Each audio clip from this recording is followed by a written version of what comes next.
My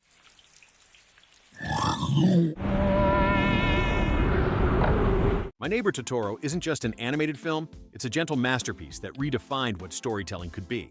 Set in the quiet Japanese countryside, it follows two sisters, Satsuki and Mei, as they discover the magical forest spirit Totoro, a creature that became a global symbol of comfort, imagination, and childhood innocence.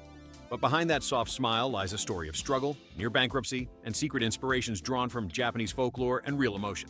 From hidden meanings to production miracles, here are 20 strange facts about My Neighbor Totoro that will change how you see this beloved classic forever. It's hard to imagine a world without Totoro, but for years, that's exactly what nearly happened. When Hayao Miyazaki first pitched the idea in the early 1980s, every major studio rejected it.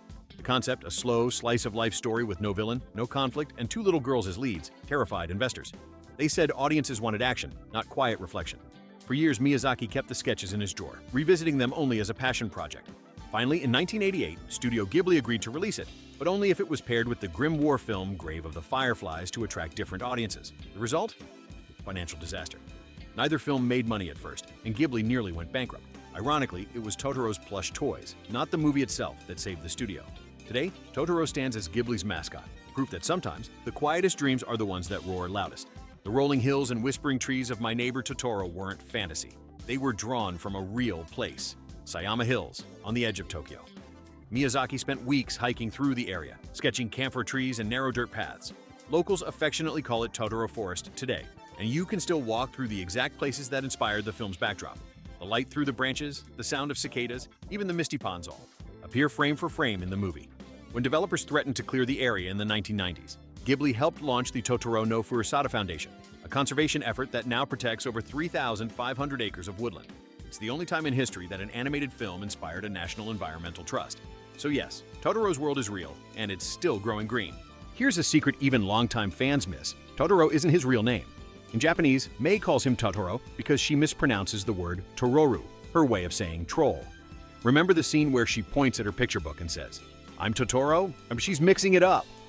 Miyazaki confirmed that Totoro never names himself. It's entirely Mei's invention. That means his name is a child's imagination come to life. It's a perfect metaphor for the entire film. Kids don't see the world as adults do. They name what they feel. Totoro exists because Mei believes he does. It's innocence shaping reality, and that's why the name stuck around the world. Fans embraced the mispronunciation so deeply that Totoro became canon. Who's your favorite Ghibli creature? Totoro, Catbus, or No Face?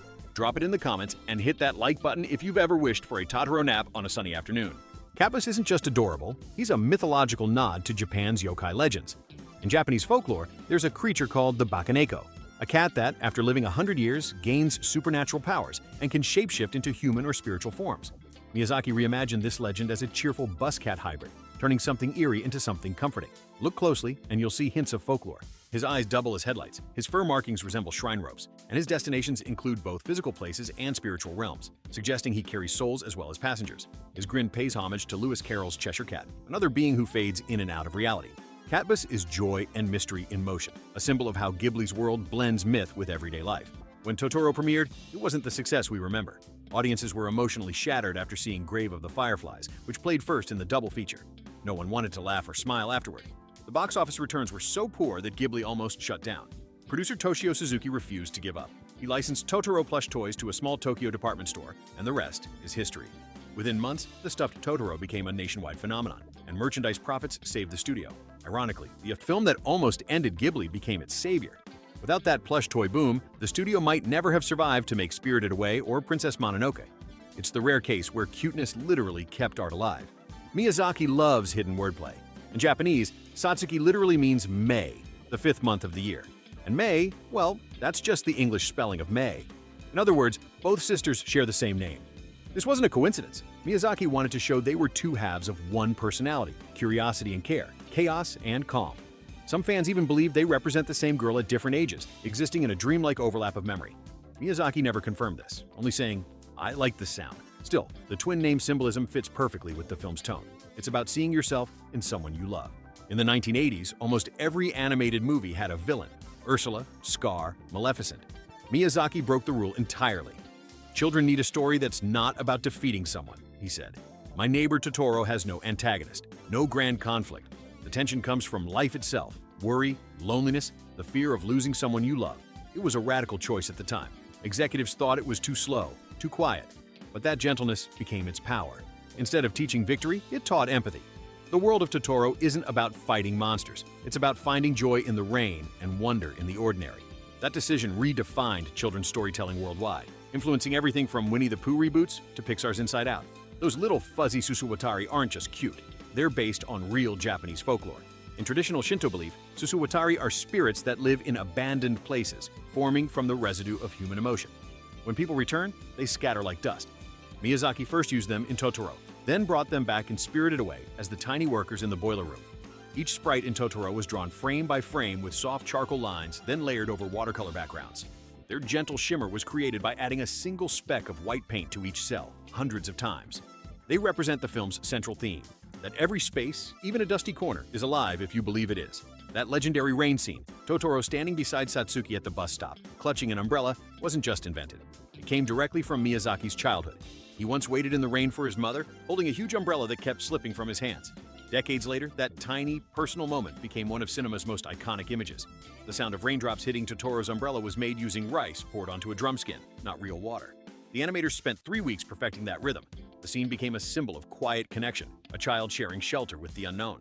It's proof that great art doesn't come from imagination alone. It grows from memory. What's your favorite quiet movie moment ever? Drop it in the comments and hit subscribe for more stories behind the most magical scenes in film history. Sound designer Koji Kasamatsu faced a unique challenge. Totoro couldn't sound human, but he couldn't sound monstrous either. After weeks of experimentation, he layered recordings of lions, elephants, and raccoons, then slowed them down until they blended into one deep, soft growl. He topped it off with a child's giggle stretched at half speed, creating that warm, rumbling purr we know today. Miyazaki described it as the sound of the forest breathing. No computer manipulation, just tape reels, microphones, and patience. The result remains one of the most recognizable and comforting sound effects in animation history. In 1988, Toho Studios released My Neighbor Totoro alongside Grave of the Fireflies, perhaps the strangest double feature in cinema history. One film is about post-war suffering, the other, childlike wonder. The idea was to attract different audiences in one sitting. It backfired. After sobbing through Fireflies, audiences couldn't emotionally handle Totoro's joy, and many walked out. Theaters even struggled to advertise it. How do you sell a movie that's both heartbreaking and heartwarming? Still, the pairing made artistic sense. Both films explore childhood under stress, and both show resilience in the face of loss. Today, that contrast is seen as brilliant light and shadow, life and death, back to back. You probably never noticed it, but Hayao Miyazaki actually appears inside his own masterpiece. In one early scene, when the Kusakabe family moves into their new countryside home, a delivery man helps carry furniture and boxes from the truck. Fans believe that man, short, bearded, wearing glasses and a cap, is modeled directly after Miyazaki himself. The animators slipped him in as a playful tribute, using the director's real sketches as reference. He even voiced the character's grunts and small talk in the original Japanese audio, making it one of the only times Miyazaki literally lent his voice to his work. At the time, Studio Ghibli's young animators joked that it symbolized him carrying the story into the house, since he was the creative father of the entire world they were unpacking. Miyazaki later laughed, saying, "I suppose I moved them in. It's a blink and you'll miss it cameo." A quiet reminder that the man who gave life to Totoro is right there in the frame, helping his characters settle into their home. Totoro's round belly and kind face feel familiar, because Miyazaki mixed traits from real creatures. He combined a cat's grin, a raccoon dog's body, a tanuki, and an owl's watchful eyes. That blend gave Totoro an ancient, natural feel, something that could exist, but never quite does. His fur posed a nightmare for animators. Too soft looked flat, too realistic looked creepy. They solved it by layering transparent cells with subtle pencil shading to create the illusion of fluff. The design was so successful, it became the standard for animating huggable characters for decades, influencing everything from Stitch to Baymax. Fans have long debated what Totoro actually is. Some call him a forest spirit, others a Shinto kami, a guardian of nature and life. Miyazaki has never confirmed or denied it, saying only, "Totoro is whatever you believe he is." The evidence is there. He lives inside a sacred camphor tree, travels on the wind, and only appears to the pure of heart. His round shape echoes Daruma dolls, symbols of persistence and protection in Japanese culture. In Shinto thought, kami inhabit everything, trees, rivers, even the wind itself. Totoro's world simply visualizes that truth. Whether he's divine or not, he reminds us that nature listens when we do. Do you think Totoro is a god or a dream? Comment below, and hit that like button if you believe in the spirits hiding just beyond sight. Though My Neighbor Totoro never explicitly says when it takes place, Miyazaki confirmed that it's set around 1953, a time when Japan was still recovering from the devastation of World War II. You can see it everywhere if you look closely. The coal-burning stove in the Kusakabe kitchen, the old hand-pumped well in the yard. and the tiny three-wheeled delivery truck that rumbles through the countryside. It's a portrait of a nation in transition between old and new, tradition and modernity. For Miyazaki, this wasn't nostalgia. It was memory. He grew up during that exact era, when his own mother was ill and families lived in modest wooden homes surrounded by endless green. Totoro's rural world represents that fragile post-war peace, a time when nature still felt sacred and life was simple but uncertain. The film's calm tone isn't escapism, it's healing. In every field and forest, you can feel Japan exhaling after years of trauma.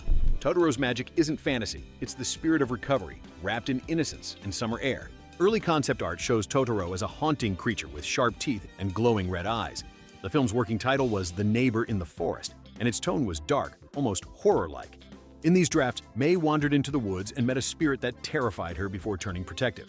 Miyazaki abandoned that version, realizing fear wasn't the emotion he wanted. He redesigned Totoro to be soft, round, and deeply huggable. That transformation changed not only the film, but Ghibli's entire style. Warmth over fear, wonder over tension. The gentle forest guardian replaced the ghost, and the world fell in love. Most viewers think Totoro is a single creature, but look closely. There are actually three: the giant gray O Totoro, the medium blue Chu Totoro, and the tiny white Chibi Totoro. Miyazaki explained they represent the cycle of nature. The small one gathers seeds, the middle one carries them, and the large one plants them. Together, they symbolize renewal. The trio also echoes the Shinto trinity of nature spirits: life, growth, and rebirth. That's why they appear together when Mei and Satsuki first enter the forest, but vanish later. By the end, the girls no longer need to see all three. They've already learned what they represent. After Totoro's merchandise success, Studio Ghibli adopted his silhouette as its official logo. Miyazaki wanted something soft, quiet, and round, the opposite of loud Hollywood branding. Since then, the logo has appeared before every Ghibli film, from Kiki's Delivery Service to The Boy and the Heron. The decision was more than marketing, it was identity. Totoro embodied everything the studio stood for: environmentalism, innocence, and emotional sincerity. Fans believe that the logo itself was hand-painted by Miyazaki's wife, Akemi Ota, and has never been redesigned. Totoro isn't just a character anymore, he's the spirit of Ghibli itself. In the 2000s, an internet rumor claimed Totoro was secretly about death, that Mei dies, and Totoro is the god who takes her away. Fans pointed to her missing shadow and a supposed murder case from the 1950s. Ghibli officially debunked the theory in 2010, saying, "Totoro is not a god of death, he is a guardian of life." Miyazaki said he found the theory sad, explaining that people had forgotten how to accept pure joy without overanalyzing it. The truth is simpler. My Neighbor Totoro is about childhood resilience, not tragedy. The idea stuck because people couldn't believe something so moving could come from happiness alone, but that's exactly what makes it magic. Before Totoro, anime was niche. After Totoro, it became global. The film's gentle pacing, painterly backgrounds, and emotional honesty inspired animators worldwide. Pixar's Pete Docter has said that Sully from Monsters, Inc. was modeled on Totoro's mix of size and tenderness. Disney animators studied its rain scene as a masterclass in visual rhythm. The Japanese government even declared Totoro a cultural ambassador for environmental awareness.